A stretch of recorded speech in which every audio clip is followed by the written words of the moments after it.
दाढ़ी सुभान अल्लाह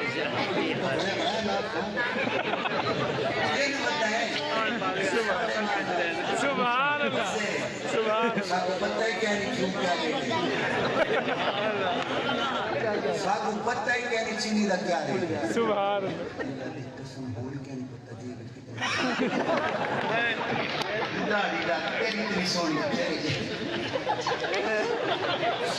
अबू बकर की ये सदाकत का झंडा ऊपर की निराली अनार का झंडा अबू बकर की ये सदाकत का झंडा ऊपर की निराली अदालत का झंडा अबू बकर की ये सदाकत का झंडा ऊपर की निराली अदालत का झंडा ये उस्मान के ताज शहादत का झंडा ये परचम अली की शहादत का झंडा शुजाअत से इसको उठाए चला चल कदम आगे आगे बढ़ाए चला चल चला चल चला चल चला चल चला चल चला चल चला चल चला चल चला चल चला